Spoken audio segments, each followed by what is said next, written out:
Welcome to Lombardi's Bar. The Green Bay Packers have won the Super Bowl. Does he have a vintage moment in the end zone?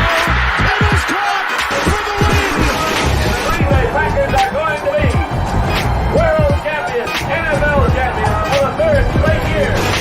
What the hell's going on out here? Jones, look at that balance. Aaron Jones, see ya. Rodgers, four-man rush, gonna float it down the seam. Adams has it, and he's in. Touchdown, Packers. 2nd and 6. Zadarius Smith.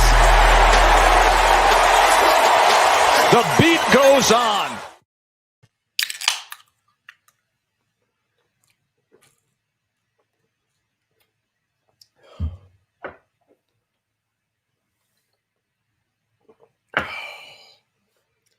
Welcome in, Packer fans. This is what we're going to be doing all day today. And I assume this is what you've been doing since Sunday. Drinking our sorrows. What better place to do it than a bar? And there's no better place than Lombardi's Bar. Welcome in, everybody. I'm your bartender, Dan Kotnick. Thanks for joining us today. Let's get these two clowns in here that join us each and every week on Lombardi's Bar to talk Green Bay Packer football. And unfortunately, we're talking about the end of Green Bay Packer football, at least for this year. So let's get these guys in here. It's Todd. Todd Varney's in here with us. Todd, how you doing, buddy? What do you got in the big gulp there? Oh, that's a thing of Clorox. Never mind. Yeah, we're doing great, Dan. We're doing great. I'm not ready to talk about the game yet, but we're going to do it. Let's rip the Band-Aid. Well, and I was going to say, it's a good thing we're not doing a show revolving around that entire game. Yeah, no, I've been building up the last 2 days knowing that we were going to have to talk about it today. Still not ready. Luckily, we've got something good for the folks today.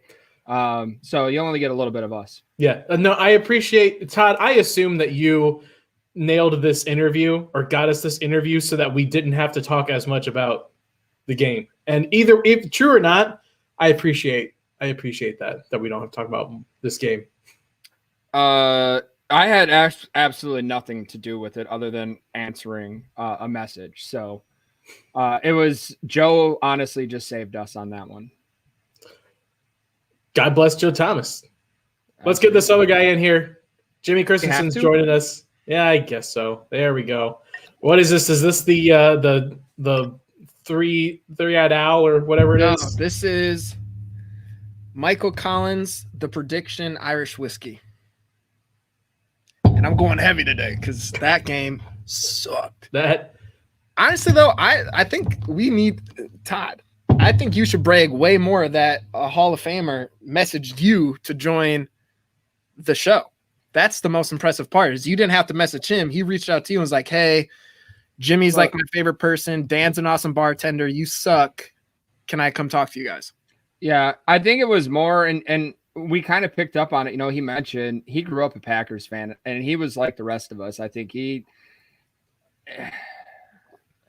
was hurt. He was disgusted. He wanted to vent. So fortunately for us, according to him, we've got the best Packers podcast out there. So who's he going to call? Thankfully, it was us. Yeah. Also, if you guys keep seeing me do this, it's because my dog is 100% chewing on something. But it's not to the point yet where I'm nervous for his health, so I'm just gonna let him do it. But he doesn't have the big thing of Clorox, like. No, I'd be cool with that. Honestly, at this point, he's being a real dick. Oh, there he is. Well, guys, I mean, let's get through this first part here, because honestly, we're not going to talk much about this game. Like, no, bleep this game so hard. Let's dive into it. Well, we'll dive in with let's kick it off with the positive, because there were positives that came out of Sunday's game, whether people want to admit it or not. Do we have a drink special? Oh, we do have a drink special, but is it just everything? It is literally Nick, if you want to throw that up there, it's the end of the road, and it's literally just everything. Like pour everything into a big fish bowl and drink out of a big curly straw. Whatever you want. There's no more rules anymore. God is dead. Santa Claus doesn't exist. God is dead. That's all. I'll tell you the one that my dad and I always use.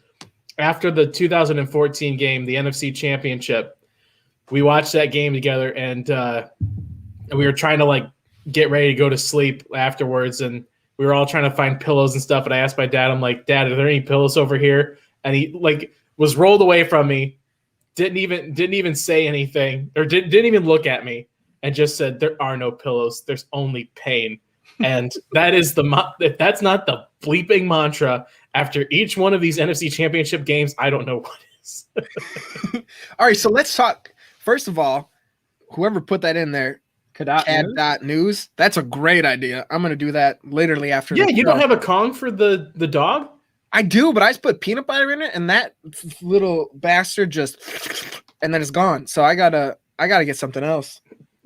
He's quick. Yeah, he's good with his tongue. Yeah, Sanjay's right. Can we fix that, Nick? I don't belong up here. Well, technically, Todd, you are up on top for the recorded interview, so yeah, it only makes. I didn't sense like that either. It was very uncomfortable. It's very uncomfortable. Todd just has to hold both of us up like this. Todd doesn't like to be on top. He doesn't. Ben knows. We all knew that's where that was going. All too well. Sanjay lobbed it up there, and Labo threw it home. So, all right, you brought up the 2014 game. What hurt more, this game or the 2014 game? 14. Yeah, I'm with you.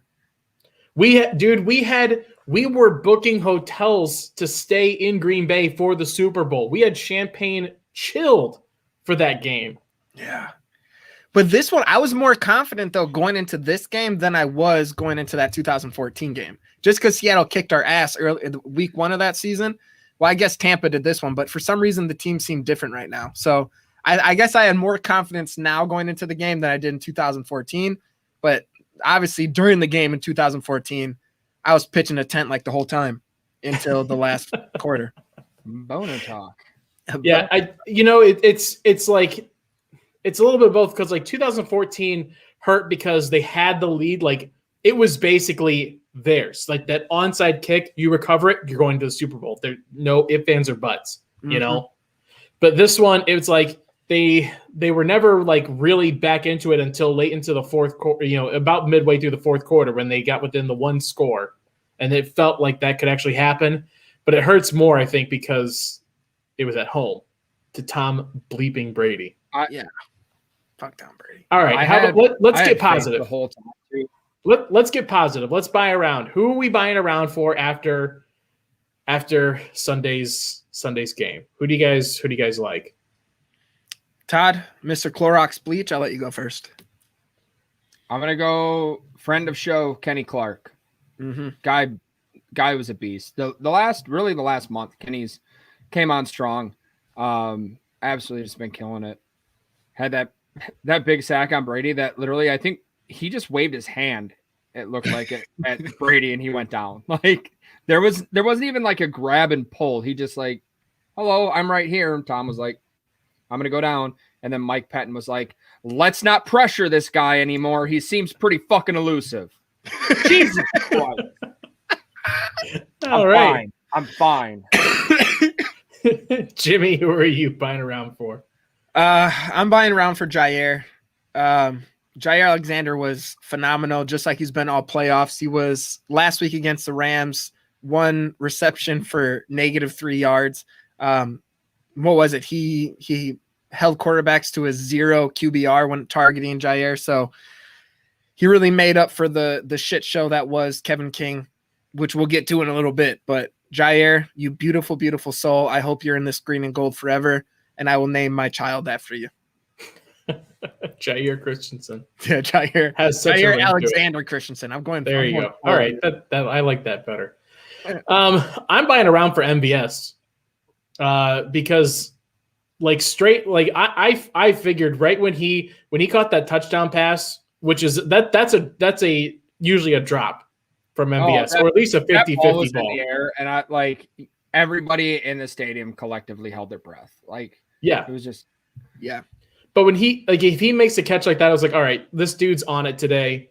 He's going to be solid, and he did. He caught everything that got thrown his way. I don't think he had any drops or missed targets, and each time he caught the ball, it was for a solid chunk of yards. Yeah, you know, as Labo said, How can you live with that guy? Yeah, exactly. Like, just so disgraceful. Only wide receiver to have over 100 yards on 4 receptions since Antonio Freeman. Bastard. Oh, look at you. Look at the big brain on Jimmy. Hey, man. I look at the internet. I know how to read. Whose Twitter account did you steal that from? I don't know. I'm not giving them credit. Mainly because I forgot. I really did. I was trying to find it before the show, and I was like, guess you don't get credit. Ran out of time to do my research. Let's see. Let's get this in here relatively quickly because maybe we could go on about it. But we've got such a great interview with Joe Thomas to get to. Pay the tab. If you got to pick one person from this game to pay the tab, who is it, Jimmy? We will never see him in this beautiful jersey. Let's hope that we have right now. But Kevin King, dude, all season's just been literally this season. We saw everything we were nervous about Kevin King. We saw this season. Last year he was healthy for most of the season, and so we were really high on him. Like, oh, he's going to be playing for a contract this year. He was injured for multiple games, and then he was burned on that. He missed time, that Mike Evans touchdown. He was burned by Scotty Miller with seconds left in the second quarter. And then he made tackles. Congratulations, Kevin King. But you allowed 2 touchdowns. Kevin King, pay the tab, pay my tab, find a new team. I'm sorry, Kevin, but it's not going to be worth the contract. Thank you for your service. It's time to go. Todd? Well, and the thing with Kevin is like, Jimmy, we talked about it last night. He shows flashes that he could be the best number 2 cornerback in the league. But then, like, he hits a ceiling here. Yeah. But he plays at his floor down here so often that you're just like, my guy, you can't figure it out. Like, somewhere in the middle even, so we know what's there. But that was just atrocious. It was following that. It was ugly. Mistiming his jump, like, he was brought in because we got beat up by a big wide receiver in Julio Jones. Mm-hmm. And they were like, you know what we need to compete with guys like that? A big cornerback. So they brought him in, and what did he do? He was like, let me use my height to manage and completely just be an idiot out here. So I tried having hope for that guy through the end, but I'm with you, Jimmy. Same. I hope he's never in green and gold again. Pay the tab for me. I'm gonna go. I had just Matt LaFleur on here. One, because as far as we know, there's been no announcement that we are parting ways with Mike Pettin. Now, it came out today. I don't know if I'm the only one that missed this, but apparently Pettin, his contract expired. Demovsky tweeted that out this afternoon. I didn't know that coming into the season or throughout. I need a definitive, like, he's not going to be here next year. I don't know that I'm going to sleep real good until that happens. But both of them, I think they got out coached in both facets of the game. LaFleur did what he tends to do when we get down, which is ball up, abandon the run, which cost me 5 Bakhtiaris. Completely abandon the run, and then the defense knows, okay, cool, we can just sit back here and play the pass. Not ideal when the defense knows what you're going to do, and it led to a bunch of 3 and outs down the stretch, and we didn't capitalize on any turnovers. Mike Pettin, flat out, what the hell are you calling that has 3 guys in the middle of the field on the last play of the half, and Kevin King in single coverage? I'm not putting another $1 in the swear jar. It was awful. We can swear, okay, because when we get to the Joe Thomas interview. Yeah, there's plenty of. Yeah, he swore more than any of us. He did. So. He swore, so we can swear. Yeah. Yeah. Oh, take that, Jacob. Yeah, Jacob, you big dummy head. To wrap it up, my pay the tab is I just put God, but replace God with whatever like deity you believe in, whether it's like flying spaghetti monster or like Allah, a Buddha, whoever. I think Whoever- Todd has a cult, so you could put Todd in that category. There you go. So Whatever being, all-seeing being is controlling all of this, just go fuck yourself, man, because I'm so done with this. What the hell, man? What did we do to deserve this? I'm a good person. I feel like I'm a good person most of the time. Yeah. Let's really not step over. I was all with you, and you crossed a couple lines, and then you said you're a good person. I was like, too far. Too far. Dude, this game, yeah, I feel like we're at a bar and one of us just got dumped and we're all like, yeah, this sucks. I hate life. Give us another round. This is fucking terrible. Seriously. All right. Well, let's get to what the people have been waiting for. We've got a solid 40 minutes of Joe Thomas here. I mean, Joe literally just wanted to keep talking about everything.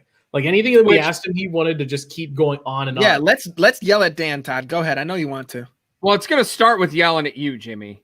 Damn it. Because you just decided, like, oh, I gotta go to MMA. So you took off. No, I didn't go to MMA practice. I had a coach. I had to work.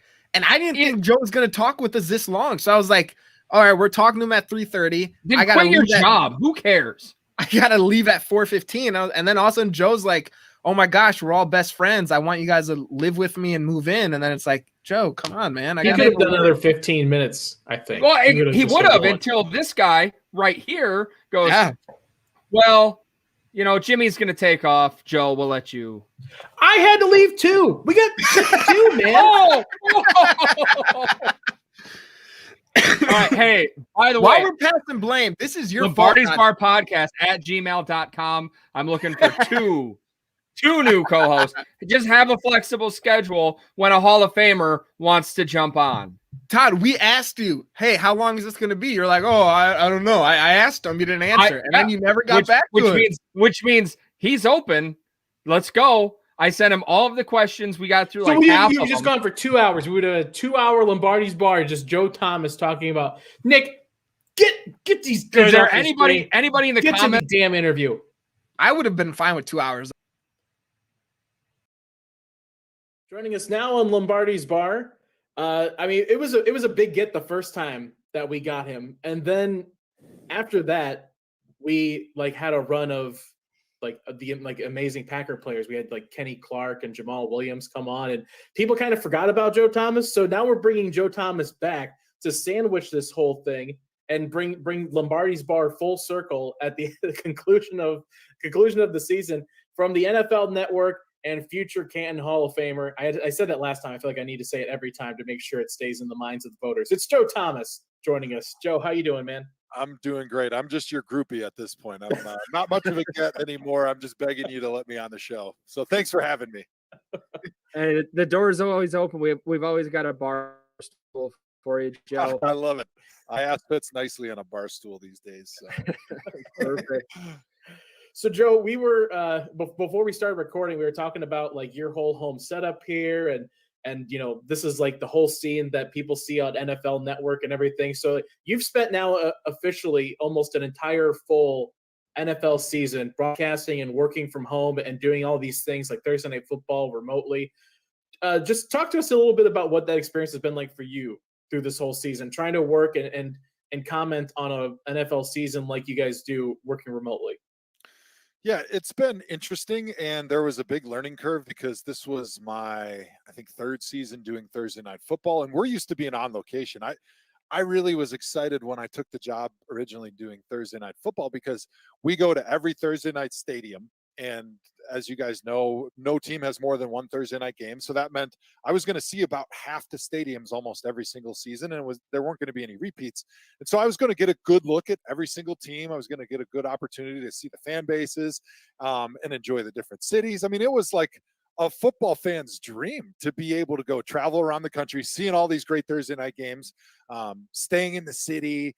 And then our pregame show was always in the parking lot in like the better fan area of the parking lot. And so there was always tons of atmosphere, and it was really fun because they would put the setup on a little bit of some scaffolding. So you're a little bit above those guys, but they would always get all the fans in the background. It was loud. It was rowdy. It was super fun.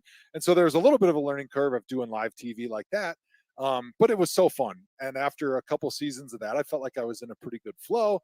And then all of a sudden, COVID hits, and then it's relearning all of those new skill sets about being able to try to broadcast over Zoom, looking into a camera in a completely sterile setting. Like, this is actually where I do all my Thursday night stuff. I wheel that ridiculous size TV that I have next to me right here behind me. And then NFL Network puts some shitty graphics behind me, and it's completely quiet. And you got to bring that same energy, though, that you had when you were from the parking lot in Lambeau, or we were in Soldier Field, or we went to the Cleveland Browns Stadium. Like, there's so much energy that you lose. And so you've got to be able to BYOE wherever you are and figure out a way to not talk over each other, and then also not flush the toilet when you're on the Zoom meeting and you think you're on mute. Between you guys, the crew there, you had Steve Smith, and you had Michael Irvin and Colleen Wolfe as the host. Yep. So out of the three NFL guys, the guys that aren't the pros in front of the camera and doing this for the first time, who had the most issue trying to work through all the technical stuff? Well, I'm like the young guy at 35 or 36. I can't even remember how old I am now, but Irvin's like in his 50s, and he looks great when he's on TV. And since we've been seeing him on TV basically every year since he retired, we don't realize how old he is. He's like my grandpa. And so we got to remember that, like, Twitter just came out when he was probably almost 50. And so he's not really exactly technologically advanced. So anytime there is anything as basic as like logging onto a Zoom meeting, NFL Network has to send somebody to his house to like show him how to log onto the Zoom meeting, show him how to use his email, show him how to hook up. And it's been really difficult because during the pandemic, when we're reporting from home, we're basically wearing all the hats that normally are being performed for us when we're on a set for the NFL Network. Like, so we're doing all our own hair and makeup. Obviously don't have to do a lot of hair because I don't have any, but we got to do all of our own audio, all of our own video stuff. We got to be the lighting guy. And so you got to be able to kind of wear all these hats, and you also got to be ready to hit your takes when it's your turn. And so the very first show we did, we were about to go live, like, okay, all right, here we go. We're on in 10, 9, and Irv's screen just goes black.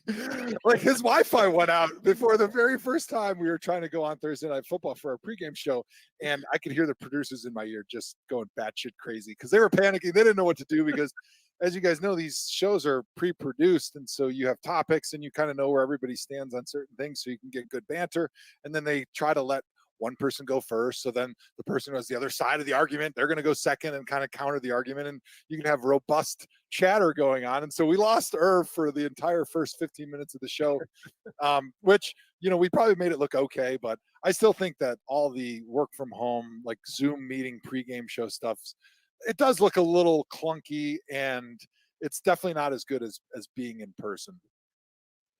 So we brought up Michael Irvin, and I was thinking about this earlier. I'm 35. Michael Irvin, since he on that Cowboys team, they just had the Packers number growing up. Yeah, I remember that. He was the Irvin. I hated Troy Aikman. I hated Emmitt Smith, and now I love those guys. He was the flashy guy on the team, so he was the one that he was the first person I ever hated was Michael Irvin. Oh yeah, changed my mind on him. 2021, I want to give him a second chance. Change my mind on, or reaffirm to me that it's right for me to hate it. No, we can hate Michael Irvin, the player, because I totally was with you because they kicked our ass so much in the 90s. I mean, I was, we're the same age, Todd. And so what were we, 12 when the Packers won the Super Bowl? 11, 12? Yep. I think of your peak fandom for sports is probably somewhere in your early teens, right? You're the most emotional because you just hit puberty, and you're also the most everything's the newest. So I think that combination of just being emotional as a person and then having everything experienced for the first time as a fan, Like that combination is undefeated. Like no matter how excited I was this year that the Browns finally made the playoffs and won a game, it doesn't compare to the excitement I had when I was 12 years old watching the Packers win the Super Bowl with Reggie White, Mark Chimura, and Brett Favre and Leroy Butler. Like that was the height of my fandom. And consequently, that was also the time frame when the San Francisco 49ers for a little while were the team that were beating the Packers' ass, and then they kind of flipped the script on them. But I feel like we never were able to flip the script on the Cowboys. Like they were kind of phased out of their greatness by the time the Packers really hit their run in the mid to late 90s. And so I hated Irvin, and he was the flashy guy. He was the cocky guy. And until I started working with him, I still hated him. But now that I work with him, I love the guy because he's been really awesome to me. He's great to work with. He's very entertaining. And as you guys know, this is an entertainment business. It's not about finding friends. It's about finding people that are interested in either loving you or hating you based on what you say and what you do. So you can officially love Michael Irvin, the analyst, but still hate him as the player. I'm going to make a note of that. Yeah, make a note. I'll write that one down. Note to self. So you brought up the Browns season. What was that like, man? They obviously, you and I texted a little bit. It was exciting. I have fallen in love with the Browns as my number 2 team. Yeah. For you, I mean, to see them kind of where they are and make that transformation, what was that like? It was awesome for me because, like, you as Packer fans, you guys don't remember, but maybe ask your parents because they had to live through like the shitty period of the Packers. I think it was like the 70s and 80s. And before Holmgren got there, like I remember my dad watching. The very first football memory I have was me and my dad watching Don Majkowski, like when he was the man, magic man, right? And then when he got hurt and Favre came in, those are like my first memories. And I still remember my dad talk about how bad they were before, like in that period right before that, and how painful it was and how much joy that generation must have had watching the Packers in the 90s, going from shitty team that everybody loves to like awesome team that everybody loves. And that's kind of been the experience for me with the Browns, because obviously when I played for the Browns, now Browns are my number 1 team. I love watching the Browns. I love everything about them. Still involved with the team on a few different levels. And to finally have that payoff for the badness that they had, the stinkiness that they had through the 2000s, and then when I was there, is just incredible. Like the feeling is like the first time the Packers won the Super Bowl in your life. Like it's that newness to it, because I'd never known the Browns being any good, because I wasn't a Browns fan in the early 90s when Bernie Kosar was there, in the 80s, or before that when they were winning championships, obviously, you know, in the 50s and 60s when it was Jim Brown and Otto Graham. So this is like me experiencing Browns, my team greatness, for the first time all over again. And, you know, I feel a little Yogi Berra in me, you know, it's like the first time all over again. It's been amazing. So earlier you mentioned when you're younger, you have all those emotions as you're watching the game. Yesterday, I was like a teenager again because my emotions were just up and down watching that Packer game. It was embarrassing. I didn't even like my daughter seeing me jump onto the floor after a couple drops. But what are your thoughts on that game? It started off like, honestly, the only way it was a legit roller coaster for me, like 7-7, and then all suddenly they get a lead. We start coming back, bad calls, that field goal decision. I don't know. What are your thoughts on the championship game? Yeah, a lot of thoughts there, but it reminds me of a point that I should have made too. Is like, the Browns were bad for so long that I never allowed myself to get emotional for a long stretch there, because I knew I was just going to get let down. Right? It's like the girlfriend who's been scorned by her a cheating boyfriend. Like, she'll never love another boy for a very, very long time because she doesn't want to have that letdown feeling again. That's how I was with the Browns. And so it wasn't until like the second half of the season where I pinched myself. I'm like, these guys are actually pretty good, and they actually might make the playoffs and make a run. And then they beat the Steelers in the first round. And then I became that little boy again. And I was jumping off the table and screaming at the TV. And I remembered at that point, like, why we love this game so much, why we're so obsessed with it, why we're so fucking pissed when they lose and we're so happy when they win, because of how it makes us feel. And watching that Packer game reminded me a lot of it, because my son, who's 4, when we moved back to Wisconsin from Ohio, he was born in Cleveland. We moved back, he was 2. And so like, all the memories he has are in Wisconsin. Of course, all his buddies are Packer fans. And so he's kind of growing up divided a little bit. Like, my oldest 2 girls lived in Cleveland with us, obviously. And then they moved, they were a little bit older. And so they're like dyed in the wool Browns fans. And when it's wear Packer Day, which it was last Friday, wear green and gold to their school, like, they wouldn't do it because they're Browns fans, Dad. And I'm like, yeah, I'm like really cool about that. But I'm like, it's okay. You can still cheer for Packers a little bit, as long as they're not playing the Browns, because that's kind of like our second team, right? It's kind of like Todd was saying, the Browns are like his second team, and I'm cool with that. But my son is like really divided, and he was going bananas too. And that game, I picked the Packers to win based on the way they were playing, and it never felt like they were really in it until all of a sudden they started making that run at the end of the game, and then the decision to go and kick a field goal right at the end instead of give it one more shot to the end zone.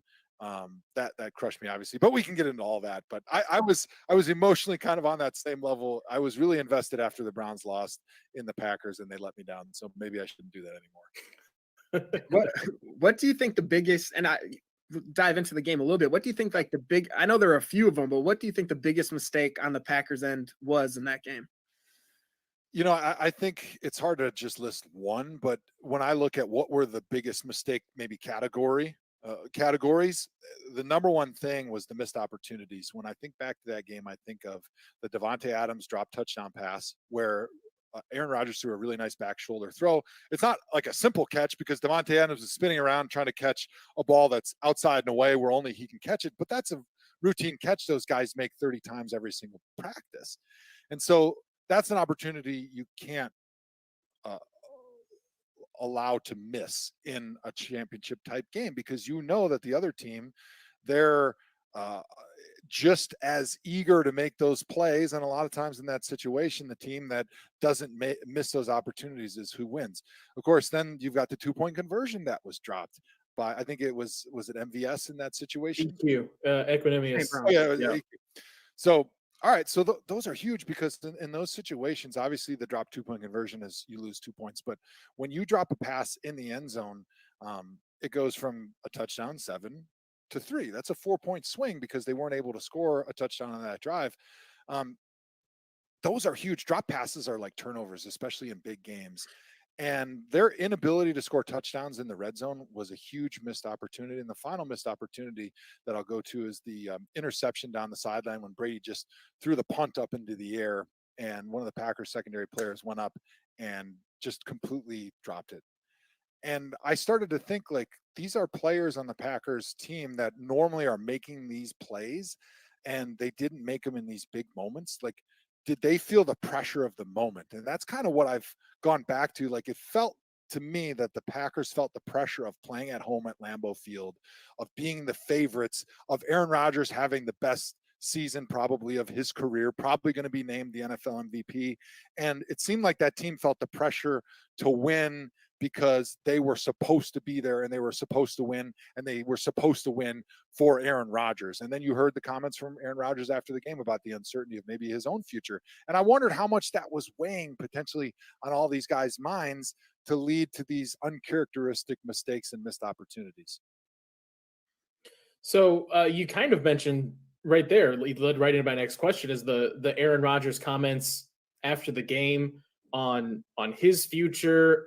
Sounded very uncertain, and it feels like it's just become fodder now today for people, pundits and Florios and things like that to come and make speculations about.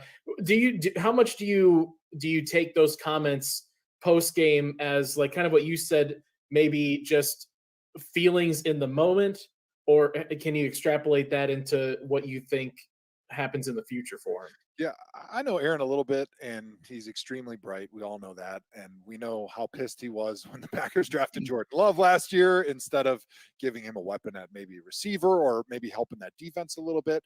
And I think largely winning is the great deodorizer. Like, they had such a great season. Things were going so well. The relationship with Matt LaFleur and Aaron Rodgers was so good. And Aaron Rodgers, to me, it seemed like this season finally embraced that offense and saw how this could take him from being one of the greatest players of all time to maybe the greatest of all time. Because this offense is like a supersize me, like going to McDonald's.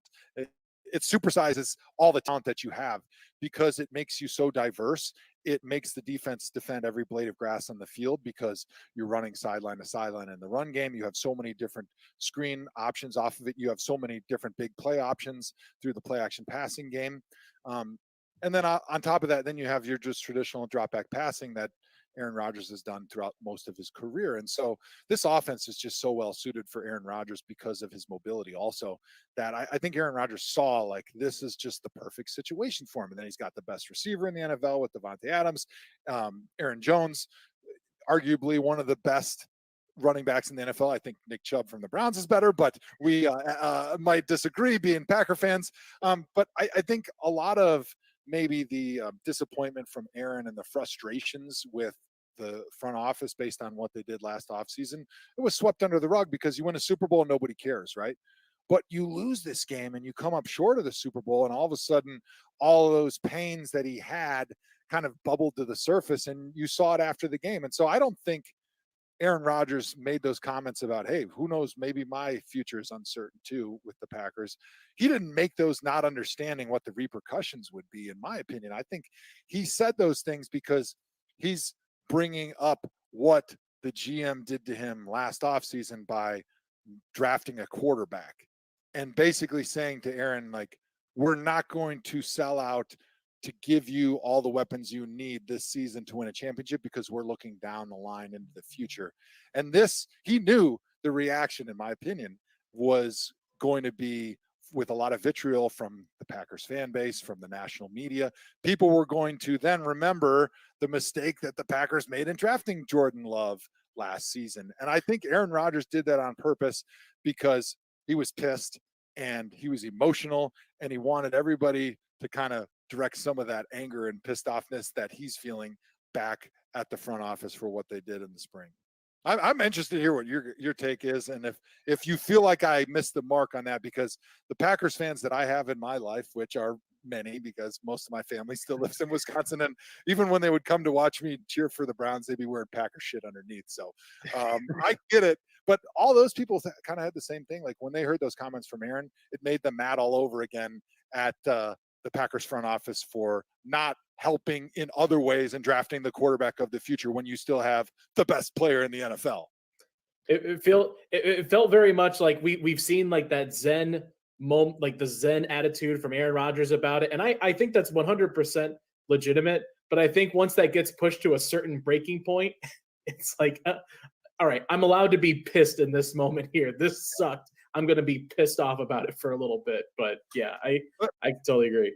But I think Aaron knows that the team can't get rid of him. He's under contract, and he's going to win the NFL MVP award this year. So I don't care how much Green Bay's front office wants to throw good money after bad money, or the fact that they found themselves in a hole after drafting Jordan Love, and they're not going to keep digging. They're not that stupid because they realize, what they have with the talent and how good Aaron Rodgers still is. He's shown no reason to believe that he's in decline at all, and he's got anything less than the ability to finish out the rest of his contract. And B, he's under contract for a few more years. So it's not like anybody should really be surprised to think that Aaron Rodgers is going to be under center next season. Now, crazy stuff can happen, and you never know. Hey, if San Francisco says we're running the same offense as Aaron Rodgers, obviously Kyle Shanahan trained Matt LaFleur, and that's actually how I got a relationship a little bit with Matt LaFleur, is because his brother Mike was our offensive line assistant when I was in Cleveland with Kyle Shanahan. So they run the same offense, a lot of weapons, obviously a lot of good talent in San Francisco. If San Francisco offers a king's ransom to Green Bay, 3 first-round picks or something and a second maybe for Aaron Rodgers, they might jump at that because they have obviously drafted Jordan Love from last year, and they might think, hey, maybe now's the time to try to get as much as we can because it's so much. But outside of somebody just offering a crazy amount of draft picks, I just don't see Aaron Rodgers going anywhere else but being in Green Bay. Hey, Joe, yeah. I love you and everything, and I'm glad that don't put that energy out into the universe, man. I am less than 24 hours separated from this NFC championship. I can only take so much, man. You can delete that part and just have me say, Aaron Rodgers is going to be a Packer next year. With no caveats. Yeah, we just lost 6 minutes of content. No, I think you're right. I think Aaron's smart, and that was an opportunity for him to kind of be pissed off and remind people of why. But also, I think it sends a message to the front office of, hey, remember last offseason? Don't do it again this year because who knows? And, I mean, Aaron we've seen superstars. Contracts don't mean much. Look at Deshaun Watson. He's under contract. Do you think he'll ever take another snap in Houston? I mean, if a guy wants out, there's ways for them to get out, and that's just today's game, unfortunately. I believe Aaron will be back, and I don't think that comment was really what it was made to sound like. I think it's more along the lines of what you're saying is he was pissed off and wanted management to remember what what they have. And I think it helps them maybe get reminded when Aaron Rodgers says stuff like that, yeah, like you mentioned, he is under contract, but if you try to screw him again like you did last year and you don't try to maximize the talent that we have on this team right now to try to win Super Bowls, because Aaron Rodgers' goal is to win Super Bowls while he's a Packer, not to set the franchise up when he's in retirement. Like, he doesn't care about that. And I realize that a GM should care about the future, but at the same time, they need to look themselves in the mirror and say, are we more interested in just being a playoff team for the next 20 years? Or are we trying to win Super Bowls? And then we'll worry about that 5 years from now. Now, don't totally neglect it. Don't mortgage everything you have. But at the same time, you've got a once-in-a-generation opportunity to win multiple championships with Aaron Rodgers and the people that you have around him. Don't squander that. Don't let good be the enemy of great. Do you think we saw what they did last offseason, obviously? Do you think after seeing Rodgers' MVP performance, that's going to and his comments, that's going to change the mindset of he isn't declining like maybe people thought last season? As he said, his down years are some people's best years, but this season was completely different than we've seen the last 3 seasons, the last 2 of McCarthy's and the first of LaFleur's. Do you think maybe now it's going to be that all-in mentality that we've seen from the Buccaneers with their weapons, and the Rams just a couple seasons ago with Goff, they went all in with people?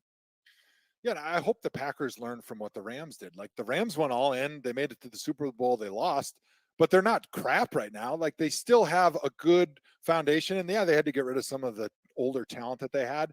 But if you have great coaching and you're able to continually develop and still draft good players, like, it's not going to go just because you're all in doesn't mean you have to go from Super Bowl contender to 4-12 the next season. Like, you might go down a little bit, but you're going to give yourself an opportunity to kind of stay up towards the top of the league based on your coaching and your development and your drafting. And so I think the repercussions league-wide after the Packers drafted Jordan Love, I think that was a message. And honestly, you'll never hear it from the front office, but I do think that they regretted it even before the season started. And then watching how great Aaron played this season and how well him and Matt LaFleur in that offense meshed, I think they definitely regretted it as the season wore on. And they certainly absolutely 100% regret it this morning, because they're thinking just the way we are, like, holy shit, what would have happened if we would have given him another receiver in the first round, or if we would have given him a little bit more help on defense? Like, we were so close to winning the Super Bowl and we squandered it,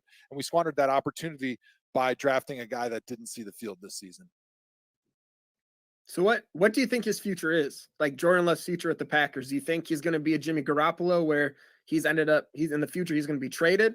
Or do you think he is the heir to Rodgers' throne in a couple of years? I still think that they're set up more likely than not for him to come in after Aaron Rodgers leaves. I think he can be that heir to the throne. It's just not going to be for a few years.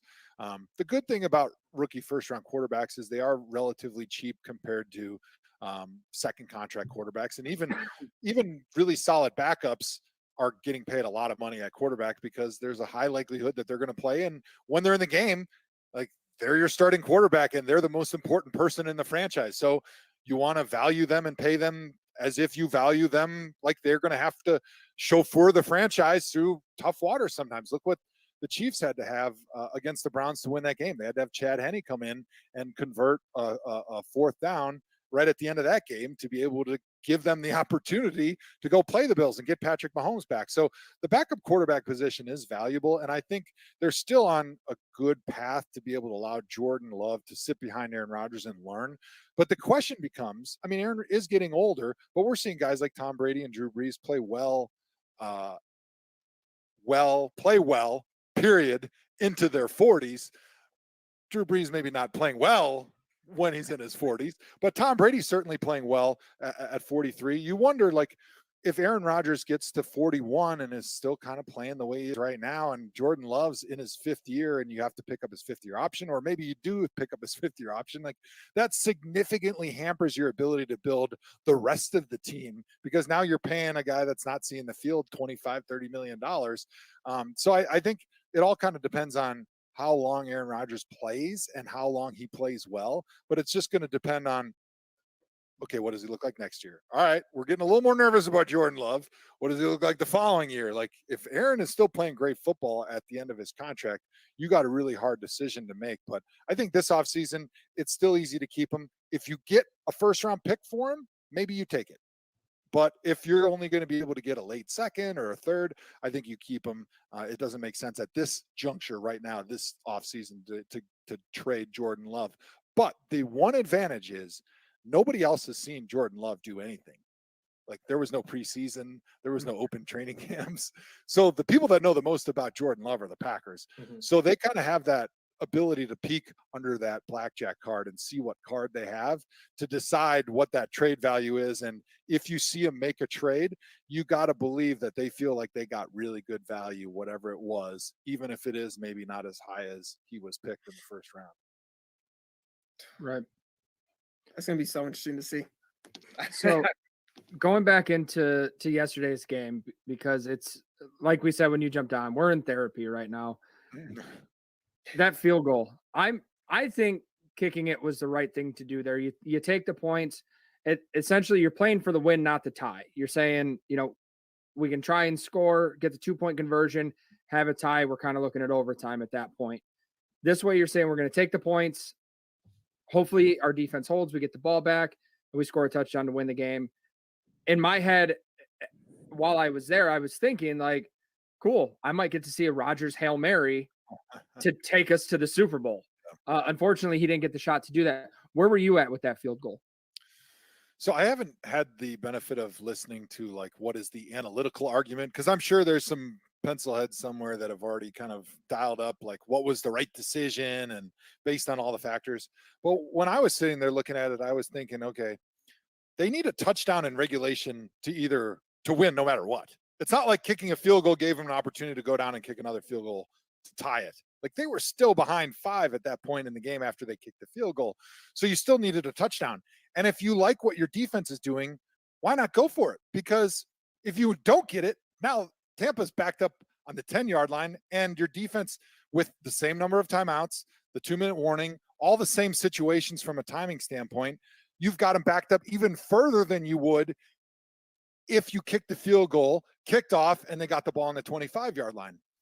So you still needed a touchdown. And instead of, assuming it's 4th down and you don't get it, you still need a touchdown, but they've got the ball on the 10-yard line instead of the 25. So you're giving them 15 yards, which is going to hurt you when you're trying to go back down the other way and get a touchdown.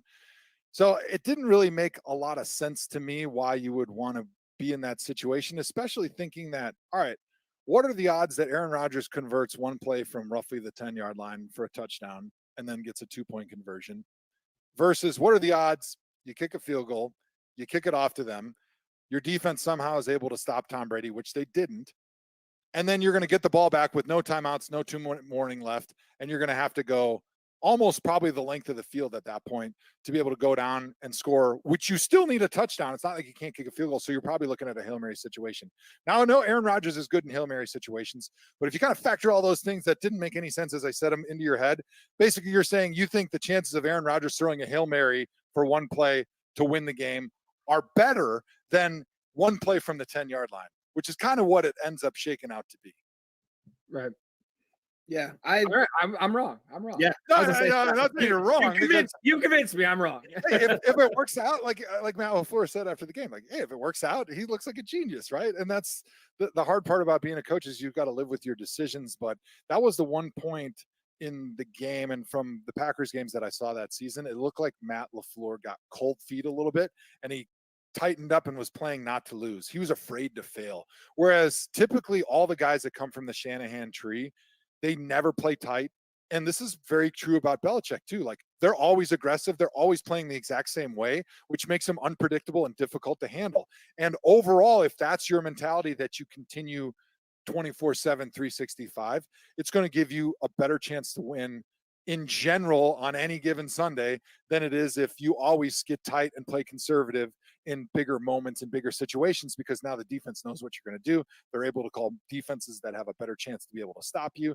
And I think the fear is that you have a Kyle Shanahan Super Bowl moment like they had against the Patriots, where you're up, 24-3, and then you lose the game. Like, that's the fear in every coach's mind, and that's why they get conservative and they get tight. And that's what I felt like Matt LaFleur was doing at the end of that game. He got tight, he got conservative. All right, kick the field goal. We'll rely on my defense, and then hopefully Aaron Rodgers can do something miraculous. But I don't want to lose the game here on the 4th down. How much do you think Kevin King played himself out of a contract with the Packers yesterday? So I have not seen Kevin King the whole season, but the times that I saw him, he didn't look like he's a guy that you want on the outside trying to match up with number 1 receivers. Maybe, I know that you guys, obviously being the best Packers podcast that's out there, you have definitely had much more experience watching Kevin King throughout the whole season. But I will say that the measure of a player in the NFL is how you perform in big moments. And at the end of the half, maybe it was a bad defensive call by Mike Patton, but it was certainly bad execution by Kevin King to be able to give up a touchdown. That's the only thing you can't give up in that situation. Even if you give up a short, quick out for 7 yards and they kick a field goal, like, you're not the reason you lost. But if you give up a deep touchdown in that situation where the offense has no touchdowns and they're basically just have one play to either get in field goal range, score a touchdown, or the half is over, and you give up a touchdown, that's an unforgivable sin. That's like me on 3rd and 1 where the quarterback's throwing a quick protection, just falling down and let my guy sack the quarterback and sack fumble, and they win the game and my quarterback gets hurt. Like, those are the things you absolutely can't do. And when you do those in the most critical situations in the game, it's hard to want to bring a guy back like that. And then you talk about at the end of the game, the holding pass interference penalty. I know it was a late flag. Packers fans at the game were probably livid because it wasn't obvious until you watched the replay. But on the replay, it's pretty obvious. There was a tug. There was a limiting of the receiver being able to make a way to catch the football. And it seemed like it was the right call. And unfortunately for Kevin, it was a pretty tough game for him. And he was, in many ways, a lot of Packer fans are probably going to point to him and say, he was one of the reasons we lost, a big reason.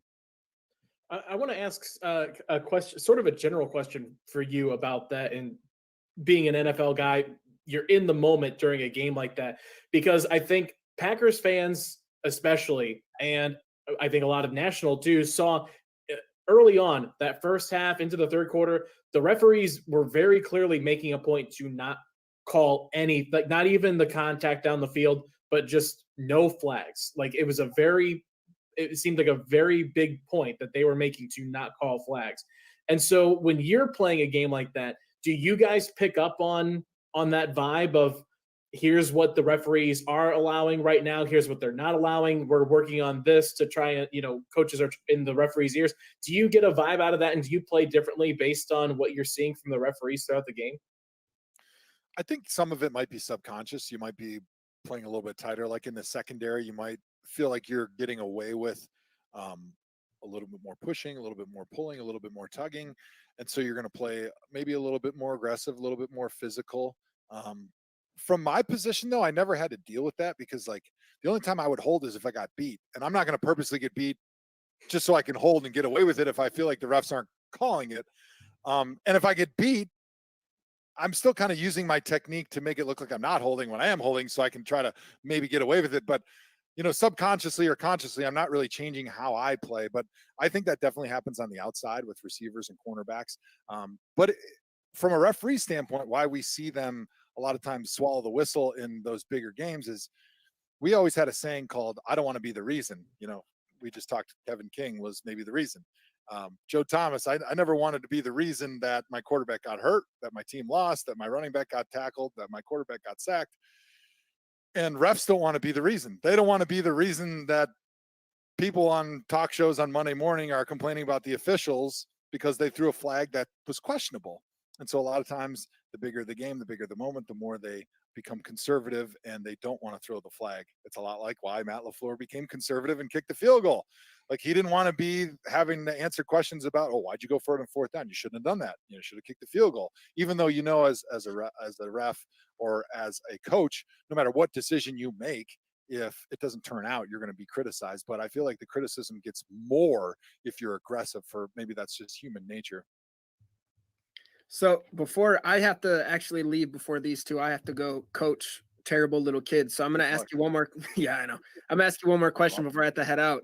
So the Packers have a few free agents this offseason, one being Corey Linsley, who was an all-pro center this year. Do you think if you were the GM, would you re-sign Corey Linsley, or you saw how Elton Jenkins, the versatile, amazing human being, step in at center and do pretty well? What's your call? Would you sign Corey Linsley again, or would you just move Elton Jenkins there, who you saw perform at a high level this season? I love Corey Linsley. I think he's a great center. And my offensive line brothers, they're going to hate me for this, but unfortunately in the system that Matt LaFleur runs, it kind of devalues offensive linemen because they make their job easy. It's like if you play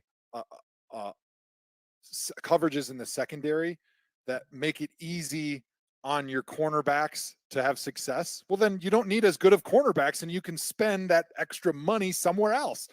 Like the Matt LaFleur wide zone play action scheme doesn't require offensive linemen to drop back pass protect all that much, which is the hardest thing that offensive linemen have to do.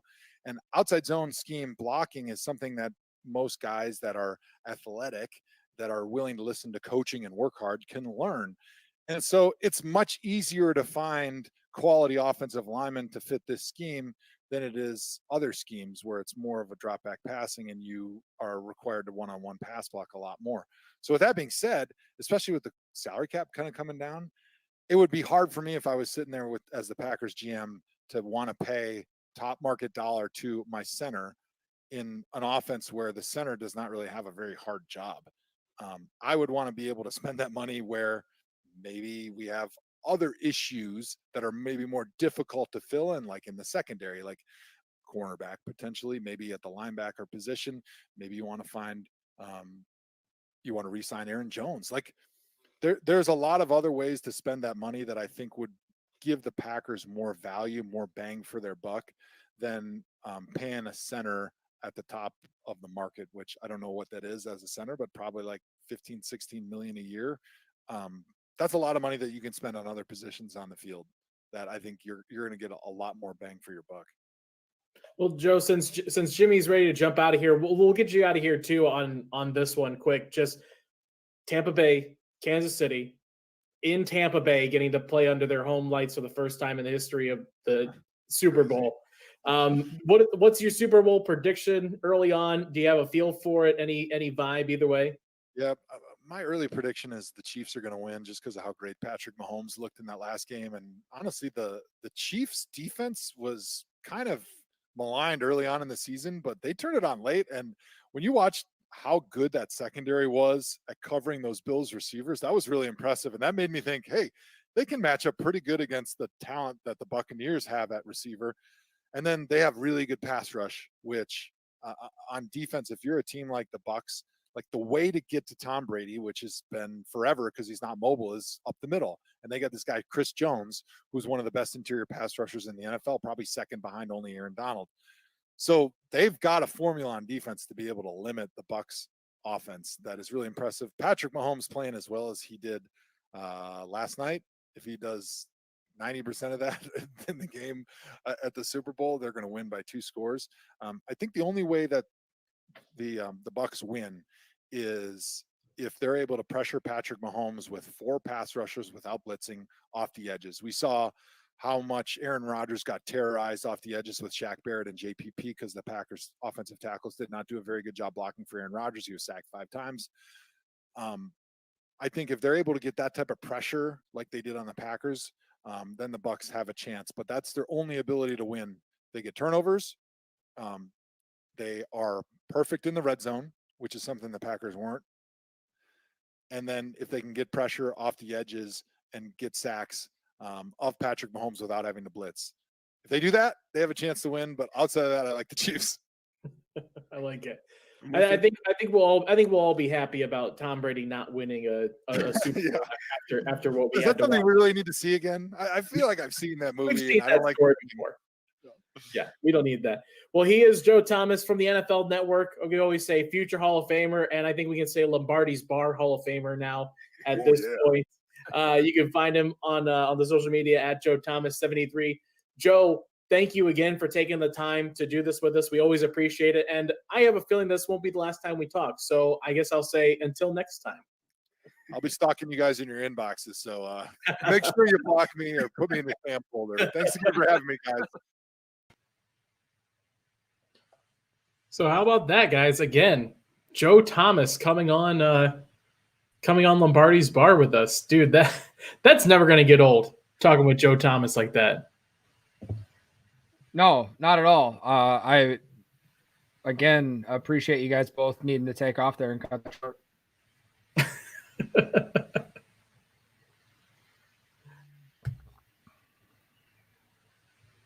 Do we have another segment coming up, or what do we got going on now? Sorry, I think I froze up. I think I'm freezing up. No, Jimmy's got his mic muted. Okay, that's okay. I thought it was Hey, my bad. That's on Jimmy. Look Yeah, at that's producer. on me. I'm sitting here talking panicking so that I much thought it was shit, on too. my end. I was talking a lot of shit.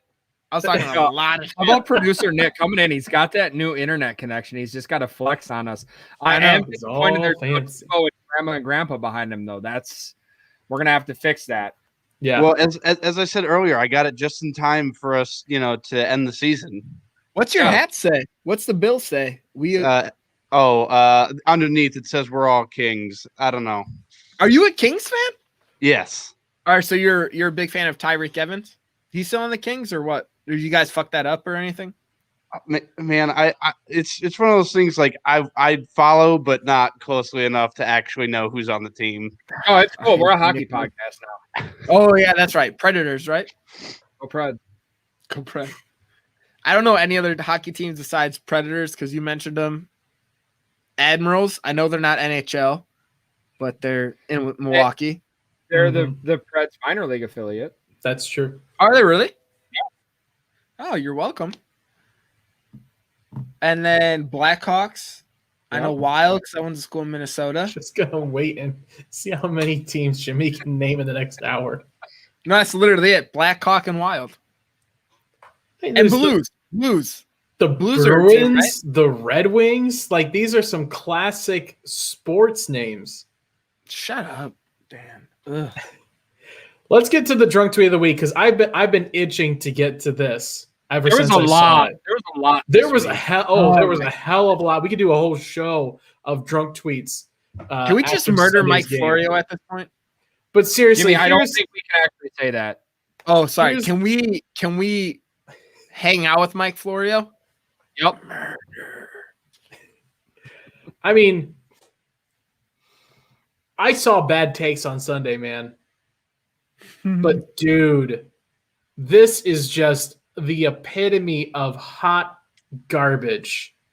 Absolute hot garbage. Not a single bit of that is true. Except that maybe he regrets buying an Aaron Rodgers jersey. I can't say that.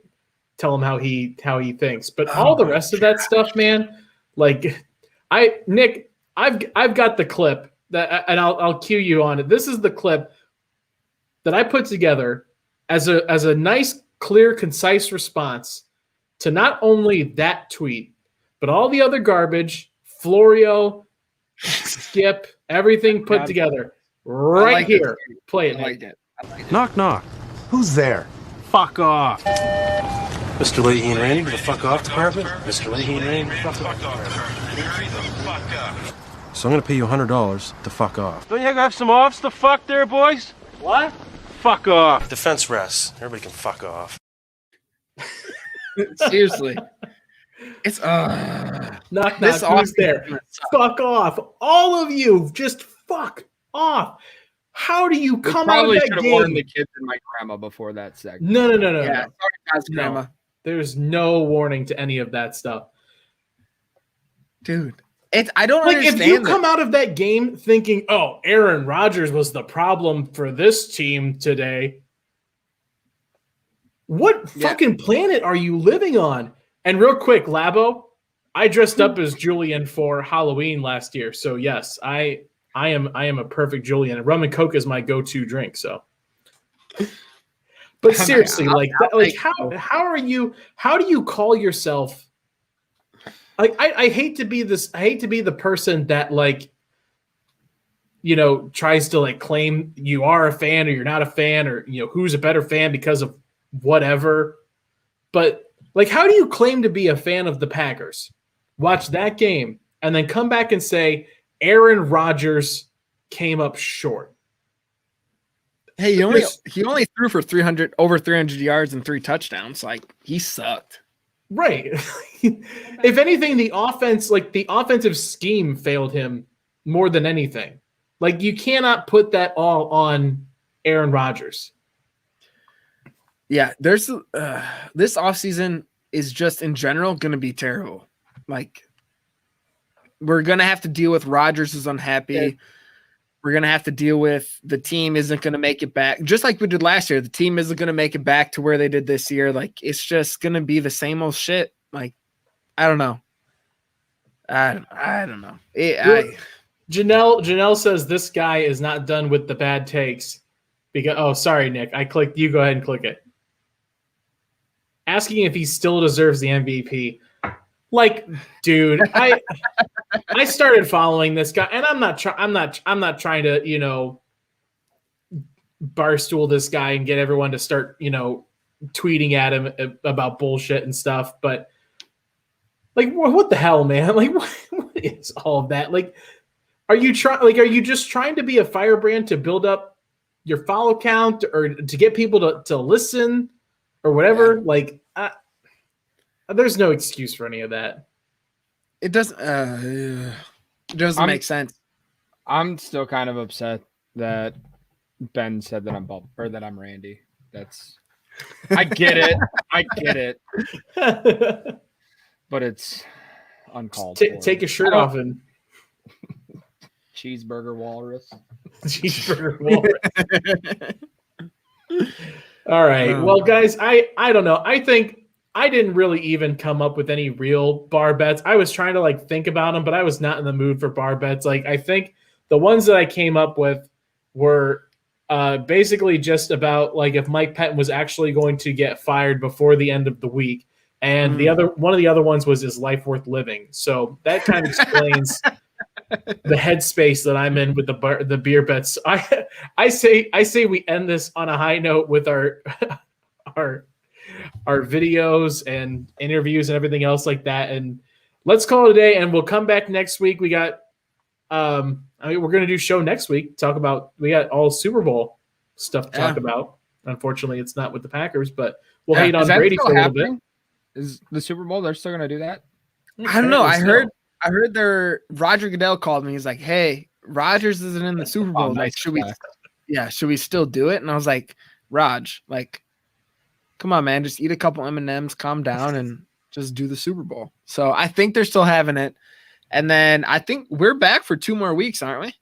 We have the Super Bowl, and then we have the offseason preview. So I guess I'm going to preview this right now. We haven't really talked too much about this. Yeah, let's do it right now, guys. Next week we're going to do a whole Super Bowl show, just a bunch of bullshit about the Super Bowl. Yeah. The week after that is going to be our quote unquote series finale for the season, and we are planning on doing a small award show for the season that we had this past year. So we're going to find clips. We're going to put out stuff. I want to get votes from the viewers and everything about, the worst moment or the best guest that we had on. So keep an eye out on Game On Wisconsin social media for all of that, because I want to make that happen next week. I'm going to dress up all fancy and get some champagne. We're going to do it. You're wearing suspenders and a bow tie and a collared shirt. You're not dressed up fancy? How can you get fancier? A suit jacket. I'm going to wear a suit jacket. Oh, I'll dress up. I won't wear a hat, and I'll get a haircut. I'll put on a suit coat too, just to match you guys. I will show up in his pajamas. I'm going to do what I'm doing right now. Yeah, that's not Dude, the worst part about this is as a teacher, I'm usually used to a button up and a tie. I haven't put that on all year. And if they ask me to put that on again, I'm telling them no. I'm not putting on a tie again for the rest of my life. Oh, guys, that's a good suggestion.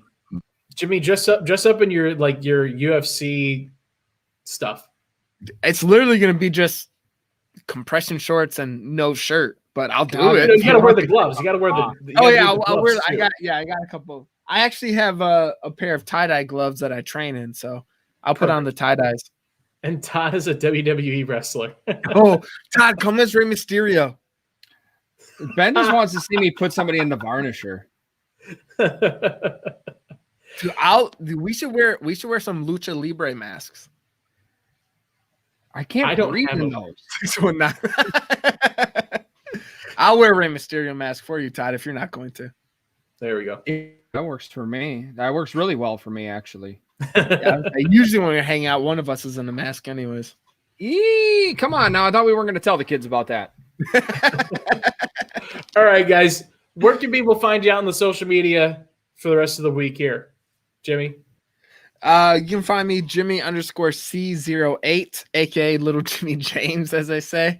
I post everything I put there. I had a Packer Report article coming out on Tuesday about how the Packers really struggled on third down. If you want to read about that, or if you want to ignore it because no one wants to relive that game, that makes sense. Wednesday, I'll be here with these guys for the next couple weeks.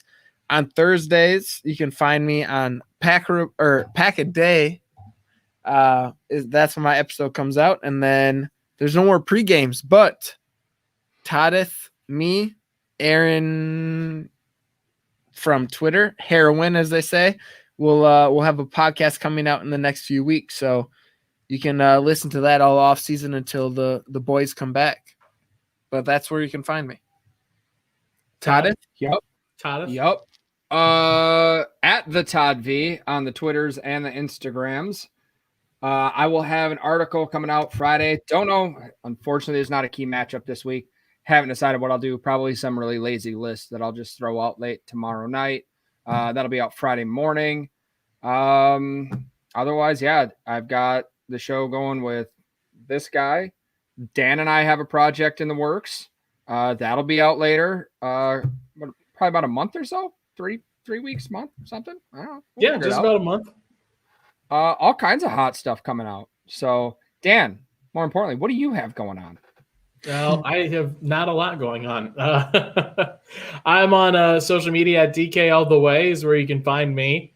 I really don't have anything like weekly now that the season is all wrapped up. There'll be more stuff coming in the off season with Game On Wisconsin because I thrive when there is no actual Packers content to talk about, and I can just bring stupid crap to the table. So that's where I will start to thrive. So look for me over there. And then every other week on Game On Wisconsin. All right, gang. This was therapeutic. I needed this. Joe Thomas, he helped out a lot. I mean, he helped out a little, but hey, by the way, he was angrier than some. I think some of us were. yeah, he was hot there for a while. Real quick too, we do have a Lombardi's Bar Twitter account. We're gonna get going here. So if you're on Twitter, give us a follow there. It's just at Lombardi's Bar. We might as well try and get some followers there now that we're at the end of the season. Keep up with the three of us. When the fuck did that happen? When did we get a Twitter thing? We've had it for a while. We just haven't been using it. So jump on, give that one a follow, and we'll keep you updated with anything happening here. I literally told both of you guys about this. Todd just uses it to follow porn stars. Hey, it's actually not following anybody. Leave Danny Storm alone. All right, guys. Well, for producer Nick, for our guest, Joe Thomas, stopping by again. Thank you. And for Jimmy and Todd, saying cheers, everybody, again. And until next week, go Pack, go, everybody. Go Pack. Go Pack, go. Welcome to Lombardi's Bar.